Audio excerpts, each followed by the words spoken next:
Bonjour, j'accueille aujourd'hui François Gey, qui est le conseiller Afrique et Développement de la candidate à l'élection présidentielle Valérie Pécresse. Bonjour monsieur.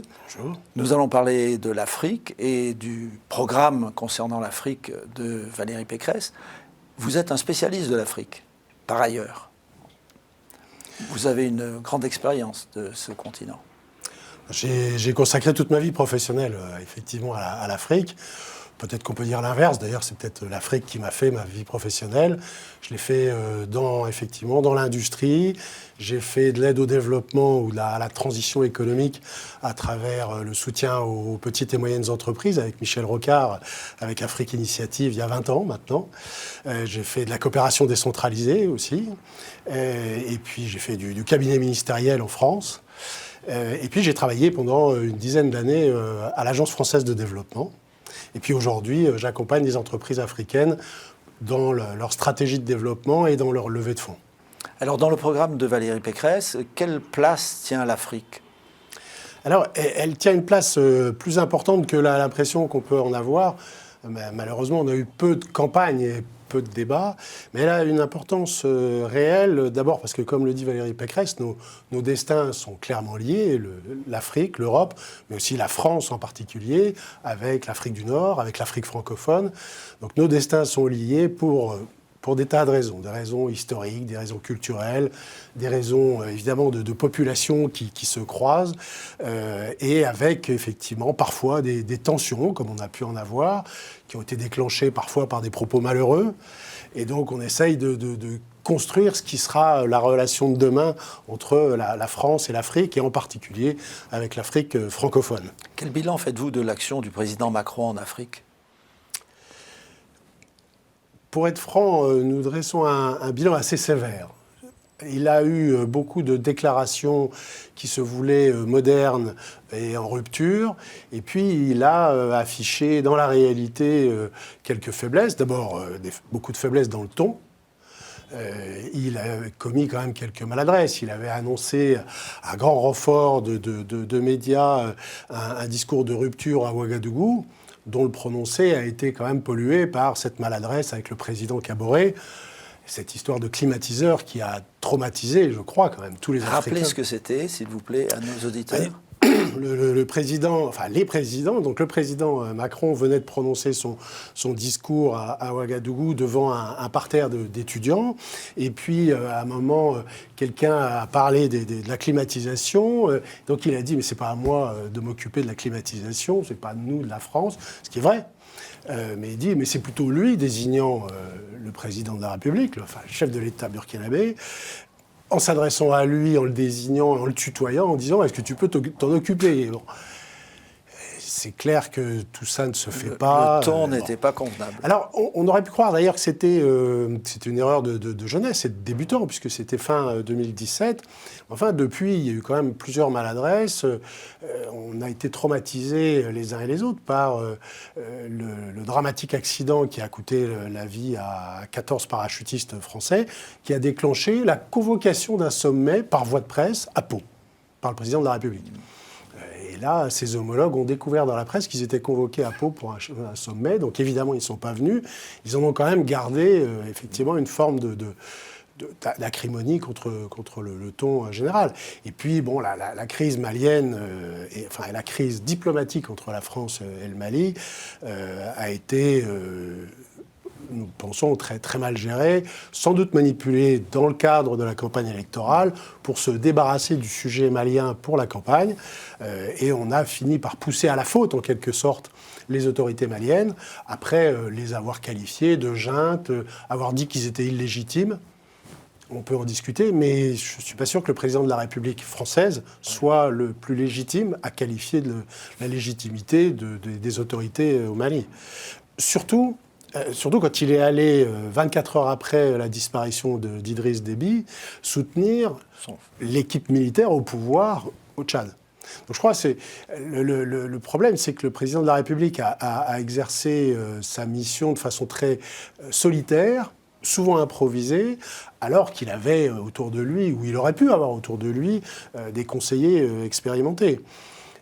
Je crois que les Africains ont été frappés quand dans le même trimestre, il a soutenu la candidature à son 3e mandat du président Ouattara et condamné la candidature au 3e mandat du président Conté. Tout ça, ça n'est pas... Condé. Tout ça, évidemment, n'est pas très cohérent, n'est pas très rassurant. Et je ne parle évidemment pas de la relation avec l'Algérie qui a été instrumentalisée depuis sa première campagne jusqu'à cette campagne dont on espère que ce sera la dernière. Alors que se passera-t-il lorsque Valérie Pécresse sera au pouvoir dans les relations entre la France et l'Afrique? Est-ce qu'il y a des choses qui doivent changer, des changements radicaux? Quelle est la vision d'ensemble des relations qu'elle a avec l'Afrique? Alors, Valérie Pécresse a d'abord une attitude avec l'autre en général et avec les Africains en particulier, qu'elle a notamment beaucoup connu au Sénégal, mais qu'elle a aussi beaucoup fréquenté dans le cadre de la région Île-de-France. Elle a une attitude de dignité, de respect. Et ce changement de ton est quelque chose de très important. On parle beaucoup de l'image de la France qui serait dégradée auprès des populations, etc. Moi, j'étais très frappé, comme tout le monde, par les paroles du ministre des Affaires étrangères malien, qui disait « Nous n'avons rien contre le peuple français, contre la France. Simplement, on voudrait être traité autrement par vos dirigeants. » Et donc, nous espérons effectivement pouvoir dire aux Maliens, comme aux autres, que effectivement le ton va changer. Que les relations, effectivement, doivent être rétablies dans une vraie dynamique de respect, de travail ensemble. Maintenant, ça veut dire que les sujets, notamment il y a un sujet de développement qui est un sujet absolument essentiel, qui est la gestion des ressources humaines, des mobilités. La France a des besoins clairs de développement informatique, de personnes aidant pour nos anciens, de médecins. Bon. Et puis, en même temps, il y a des Africains qui voudraient venir ici et peut-être remplir ces fonctions. Sauf que quand un médecin béninois vient en France et s'installe en France, il va rendre service à l'État de Français, mais il va manquer au Bénin. Et donc, ce sujet de la fuite des cerveaux et parfois des bras est un sujet qui tient à cœur à Valérie Pécresse et qu'elle veut absolument prendre en charge dans une dynamique de partenariat. On ne peut pas décider soit à Bamako ou à Caille, soit à Cotonou de qui va venir en France. Et on ne peut pas non plus décider à Paris de qui on va venir chercher sans demander son avis à qui que ce soit. Alors comment est-ce que ça peut se passer ? Par la concertation, par la discussion. Nous avons des intérêts partagés. Par exemple, je prends un cas concret de médecins. Nous connaissons des exemples de médecins qui exercent, par exemple à Abidjan, 3 semaines par mois, et donc qui servent les patients ivoiriens, et qui, 1 semaine par mois, vont aller en France, servir, faire des gardes, etc., donc servir des patients français, et travailler dans d'autres conditions, et parfois dans des conditions plus modernes. Et peut-être parfois aussi en améliorant leurs revenus. À l'arrivée, on a quelqu'un qui est un meilleur médecin, qui est dans la diversité, qui fait des allers-retours, qui sert des deux côtés. Et donc, un enrichissement mutuel. On a un enrichissement mutuel. On peut faire ça avec le développement informatique. On peut faire ça avec beaucoup de métiers. On peut faire ça en envoyant là-bas des agronomes, des élèves de nos écoles d'agronomie. Il y a des multitudes de solutions. Ce qui est clair, c'est qu'on doit avoir une gestion coordonnée de ces mobilités. Et quand Valérie Pécresse dit « s'il n'y a pas de coopération pour rapatrier les clandestins, il y aura 0 visa », c'est ça que ça veut dire. Ça veut dire mettons-nous autour de la table et faisons en sorte qu'on redonne, et c'est ça la rupture que vous évoquiez, la rupture qu'il y aura quand Valérie Pécresse sera au pouvoir, c'est que l'aide au développement aura un objectif clair. C'est que les habitants des pays que nous aidons puissent avoir une espérance chez eux. C'est assez simple. Vous savez, moi j'ai grandi dans la Lorraine sidérurgique et le grand slogan qu'on avait, c'était « vivre et travailler au pays ». La planète entière rêve de vivre et de travailler chez elle. Quelques-uns s'expatrient, très peu, mais la plupart des gens veulent grandir chez eux, avec leurs amis, leurs familles. Or aujourd'hui, un certain nombre de Maliens, d'Ivoiriens, de Béninois trouvent leur seule espérance à venir ici en fraude. Oui, Il faut que ça cesse. Votre programme donc implique une augmentation des budgets de l'aide au développement. Pour ces pays, absolument. Et c'est effectivement une orientation très forte du programme de Valérie Pécresse, c'est la reconcentration de notre aide au développement sur les pays francophones, et en particulier africains. Ça inclut Haïti. Mais clairement, aujourd'hui, l'aide française est totalement dispersée. On dit que l'Afrique est la priorité de l'aide française au développement. Et rapport parlementaire après rapport parlementaire, on nous le répète. L'Afrique, dans son entier, représente moins de la moitié de l'aide au développement. On a envie de dire, mais pourquoi aidons-nous le Bangladesh ? Bien sûr que les Bangladeshis ont besoin de notre aide, mais est-ce que c'est là-bas que nous sommes les plus utiles et surtout les plus efficaces ? Nous ne le croyons pas. Nous croyons que nous pouvons avoir plus d'efficacité avec les pays francophones, que ce soit l'Afrique du Nord, le Maghreb, les 3 pays du Maghreb, ou que ce soit les pays francophones d'Afrique subsaharienne. Et là, avec ça, avec cette concentration, nous pouvons tripler l'aide, en particulier dans des pays au Sahel, qui en ont besoin, dont les États ont besoin, parce que ces États, aujourd'hui, n'ont pas encore les ressources en taxes suffisantes. Vous savez que, j'aime bien citer ce chiffre, en France, le budget de l'État, c'est autour de 6 000 € par habitant. Au Mali, c'est 200 €. Oui. Donc, on pourrait mettre 50% du budget sur la santé, ce qui n'est pas possible, on arriverait à 100 €, ce qui ne serait pas suffisant, et puis il ne resterait plus rien pour le reste. Et par ailleurs, évidemment que ces budgets sont insuffisants, et en plus sont grevés par notamment les sujets de sécurité. Au Niger, le budget est complètement dévasté par la mobilisation au service de l'armée pour se protéger contre le terrorisme. Donc évidemment que la révision, par exemple, des accords de défense est un vrai sujet. Il ne faut pas oublier que même l'Allemagne, la très riche Allemagne, jusqu'à récemment dépensait très peu d'argent pour son budget de la défense parce qu'elle avait le parapluie américain. Alors il y a aussi un aspect de la question qui est important, c'est l'image de la France. Et cette image est particulièrement dégradée dans l'Afrique francophone, dans pratiquement tous les pays. Dans les réseaux sociaux, c'est une avalanche de critiques contre la France et aussi d'affabulation, de fake news, comme on dit. Est-ce que vous avez aussi en tête de lutter contre ce phénomène ou comment l'expliquez-vous d'abord ? Alors, il y a sans doute plusieurs explications, et d'abord, il y a sans doute plusieurs réalités. D'abord, les réseaux sociaux amplifient forcément les messages négatifs. Les déclarations d'amour à la France ou aux Français ne vont pas susciter grand intérêt sur les réseaux sociaux, alors que des provocations vont pouvoir le faire. Il faut, je crois, distinguer la population, les autorités, et puis parfois le fait que certaines autorités vont instrumentaliser leurs relations avec la diplomatie française auprès de leur population. C'est classique, ça se fait dans le monde entier, ça se fait en temps de campagne électorale, et on l'a vécu en France encore récemment. Donc il faut bien distinguer les choses. Après, qu'il y ait des sujets compliqués de relations avec les Français, avec la France, avec les Européens en général, tout ça, c'est possible. Je crois que l'image de la France n'est pas si dégradée qu'on le dit. Dans certaines couches de la population, peut-être. Les jeunes. Alors, chez les jeunes, le problème, c'est que c'est une grosse couche, les jeunes. Oui. Mais même les jeunes sont sensibles au fait qu'on maltraite leurs frères qui sont ici en Europe. Par exemple, ils ont été très révoltés, légitimement, du mauvais traitement réservé à ceux d'entre eux qui étaient en Ukraine récemment et qui ont voulu fuir au moment où tout le monde fuyait l'Ukraine et qui ont été mal reçus, notamment en Pologne. Et ce qui fait d'ailleurs que ce n'est pas seulement un sujet français, c'est un sujet européen, occidental. Bon. Mais il n'est pas illogique que face aux inégalités qu'on voit à la fois là-bas et ici, et entre ici et là-bas, les jeunes soient révoltés.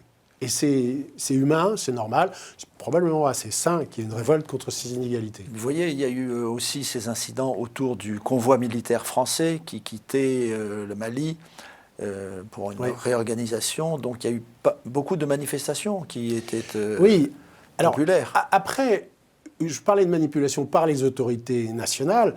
Il y a aussi, on le sait bien, des manipulations qui ont été lancées par des puissances étrangères, probablement russes notamment, mais pas seulement, qui ont intérêt à ce que la France ait une image dégradée et qui ont intérêt à ce que 200 personnes soient bien visibles quand elles envoient des cailloux sur un convoi militaire. Bon, et puis il y a, je pense, il faut quand même revenir aussi à ça, je pense qu'il y a un ton général que non plus les entreprises françaises, mais qu'elles ont pu avoir il y a quelques années, il y a plusieurs années, que non plus normalement les coopérants français ou l'AfD, mais qu'elle l'a eu peut-être un temps, les maladresses auxquelles je faisais allusion tout à l'heure du président Macron, qui quand même donne une impression assez désagréable de relation qui n'est pas du tout égalitaire, qui n'est pas du tout de partenariat. Et l'instrumentalisation qu'a faite le président Macron jusqu'à créer un conseil présidentiel pour l'Afrique. Oui. Enfin, il l'a pas baptisé Conseil royal, mais enfin, ça ressemblait un petit peu à ça. Comme si on disait, voilà, il faut qu'il y ait une douzaine de conseillers issus des diasporas pour conseiller le président. Enfin non, il y a aujourd'hui en France et dans le monde des hauts conseils de représentant les étrangers en France, par exemple, le Haut Conseil des Béninois de France, ou plus largement le Haut Conseil des Béninois de l'étranger. Ça, c'est des choses qui sont constituées. Parlons avec eux. Voyons avec eux comment travailler sur ces questions d'image, ces questions de relations, comment mobiliser les diasporas utilement dans les relations entre les pays, comment favoriser d'ailleurs leur mouvement, parce qu'encore aujourd'hui, ça peut être des choses compliquées qui sont parfois humiliantes. L'accueil à Roissy est évidemment humiliant quand on vient d'Afrique. Quelles sont les perspectives, enfin, quelles sont les idées de Valérie Pécresse concernant les questions de défense entre la France, enfin l'engagement militaire de la France en Afrique? Est-ce qu'il y aura des changements? Il y aura des changements si les Africains le veulent. On est arrivé à on est à plus de 60 ans des indépendances. Il faudra discuter avec les pays à la fois un par un et probablement par sous-région. Je pense évidemment à l'UEMOA et pas la CEDEAO. On parle beaucoup de la CEDEAO, mais enfin, la CEDEAO, c'est quand même le Nigeria et quelques voisins. Alors que l'UEMOA, ce sont des pays francophones auxquels on peut ajouter, on peut greffer, s'ils le souhaitent, la Mauritanie et la Guinée. Mais ces pays ont des frontières en commun, ont des mouvements de population en commun et ont des ennemis en commun. On le voit avec le terrorisme qui a touché, y compris le nord de la Côte d'Ivoire, y compris le nord du Togo, y compris le nord du Bénin. Et pas tellement le Ghana d'ailleurs, ce qui est assez curieux puisqu'il est en plein milieu. Et donc, il faudra discuter avec eux de la manière dont éventuellement on peut maintenir un parapluie de défense, comme les États-Unis avec l'Allemagne. Quelle est la contribution financière et humaine qu'ils veulent y apporter, et quelle est la contribution financière et humaine et en équipement qu'ils attendent de la France et ou de l'Europe. Il est possible qu'effectivement, la France reste le partenaire de référence et qu'une partie du financement vienne de l'Union européenne. Et en tout cas, il est clair que face aux défis militaires qu'ils ont vis-à-vis de l'extérieur, ces pays n'ont pas et ne devraient pas avoir les moyens à consacrer à cette défense avant longtemps. Et franchement, pour la population, l'urgence est quand même plutôt la santé, l'éducation et trouver de l'emploi et avoir des développements mais la sécurité aussi, parce que sans la sécurité, le reste ne sert pas. Oui, mais la sécurité fait partie des choses dont on doit pouvoir parler avec d'autres pour voir dans quelles conditions, tout en respectant leur souveraineté. Et ça, là encore, Emmanuel Macron a quand même eu des attitudes qui montraient qu'il ne se considérait pas comme au service des autorités maliennes ou nigériennes, mais qu'il se considérait comme protégeant l'Europe contre le terrorisme, qui est une mission un peu floue. Et donc là, il faut au contraire dire, vous êtes chez vous, mais on peut vous aider parce que vous êtes nos frères. Mais il y a quand même aussi la question d'une vision à long terme de cette relation, parce que pour le moment, les efforts de la France ne sont pas suffisants pour endiguer la déstabilisation de ces pays. Est-ce qu'on peut faire davantage? Est-ce que Valérie Pécresse voudrait faire davantage, impliquer davantage l'armée française? Alors, impliquer davantage l'armée française, d'abord, une fois encore, on peut impliquer davantage et mieux d'autres armées européennes. Alors, sachant qu'on n'en a pas parlé, mais enfin, aujourd'hui, manifestement, toutes les armées sont plutôt tournées vers l'Est, vers l'Ukraine, plutôt que vers le Sud. Bon. Ce qui quand même incidemment est la troisième crise que subissent les Africains et que subit l'Afrique, dont ils ne sont pas responsables et dont ils payent le plus les effets. Vous parlez du blé, là. Il y a la crise climatique, qui est le résultat de nos errements. Il y a la crise du Covid, qui n'est pas le résultat de nos errements, mais qui en fait a touché médicalement, sanitairement, les pays riches et qui a mis à plat les pays africains. Et troisième, qu'il n'y avait aucune responsabilité. Et maintenant, il y a cette crise ukrainienne qui est en train effectivement de priver des dizaines de millions d'Africains d'un blé abordable et même du riz, puisque même le riz est en train de monter aujourd'hui. Et c'est quand même effectivement terrifiant. Donc la vision de Valérie Pécresse, c'est de dire qu'il faut faire des choses à court terme pour répondre à cette crise alimentaire, mais il faut aussi continuer nos efforts de développement pour inciter ces pays à avoir un développement plus endogène. Et un développement plus endogène, c'est avoir des États qui collectent des taxes et dont les ressources sont domestiques. C'est avoir un tourisme, par exemple, plus tourné vers les pays voisins que vers les pays du Nord. Parce que sinon, quand c'est des pays du Nord, soit il y a une crise Covid, soit il y a un attentat terroriste et on tombe à zéro. C'est avoir l'autonomie sur le plan alimentaire avec des céréales locales, par exemple. On y travaille depuis des années. J'y avais travaillé il y a 20 ans avec Michel Rocard. Le développement des céréales locales est quelque chose d'extrêmement important. Oui, mais difficile sur le terrain. C'est difficile, mais il faut concevoir que ce soit des priorités. Ce développement autonome, ça doit être la priorité. On ne devrait pas inciter les pays africains à développer des cultures d'exportation. On devrait les inciter et favoriser le développement de cultures pour construire leur autonomie alimentaire, développer des activités domestiques pour leurs entreprises, développer des activités génératrices de taxes et génératrices d'emplois, et par exemple sur la santé. Si on peut s'arrêter un moment sur ce sujet de la santé. Oui, un petit moment, parce que l'émission va toucher à son terme bientôt. Je suis désolé, je ne voyais pas de montre. Par exemple, le Fonds mondial contre le sida et plus récemment tuberculose et paludisme, la France est le deuxième plus gros donateur depuis le début et s'apprête à renouveler son soutien à raison quand même de 360 millions d'euros par an. C'est quand même une somme gigantesque. Nous pensons qu'il faudrait y adjoindre une autre cause qui est la drépanocytose. Bien sûr. La drépanocytose qui est une plaie qui touche en particulier d'ailleurs l'Afrique de l'Ouest et l'Afrique centrale, et dont personne ne parle, et à laquelle on consacre très peu de moyens. Or, on sait qu'avec des moyens, on peut arriver à changer complètement la vie de ces enfants. Nous en parlons, mais c'est peut-être pas suffisant. C'est très bien, mais on peut changer la vie de ces enfants et de ces familles avec des moyens, avec de la sensibilisation, avec de la prévention, avec du dépistage précoce, etc. Et plus globalement, il y a un autre sujet qui sont les maladies non transmissibles. Le diabète et les maladies cardiovasculaires. Alors c'est moins vendeur, c'est moins sexy entre guillemets que le VIH/SIDA, mais la vraie épidémie qu'on voit aujourd'hui, c'est celle-là. En effet. Et là, c'est ça les priorités. C'est ça cette idée de donner des priorités qui intéressent les Africains et pas celles qui intéressent éventuellement nos lobbies ici ou parfois nos journalistes. Et une dernière question, pour le franc CFA, des changements prévus ? Pour le franc CFA, il y a des sujets politiques, des sujets d'image qu'on évoquait un peu tout à l'heure, et puis il y a des sujets économiques. Je vais vous donner juste un chiffre. En 5 ans, le cedi, la monnaie du Ghana, a perdu 45% de sa valeur par rapport au dollar. Ça veut dire qu'il faut à peu près 2 fois plus de cedi pour acheter des produits importés en dollars qu'il y a 5 ans. Pendant le même temps, le CFA s'est apprécié de 5%. Je pense que la crise alimentaire dont on parlait tout à l'heure à cause de l'Ukraine, à cause des Russes en Ukraine, cette crise alimentaire va être beaucoup plus violente dans les pays à monnaie faible que dans les pays à monnaie forte qu'est le CFA.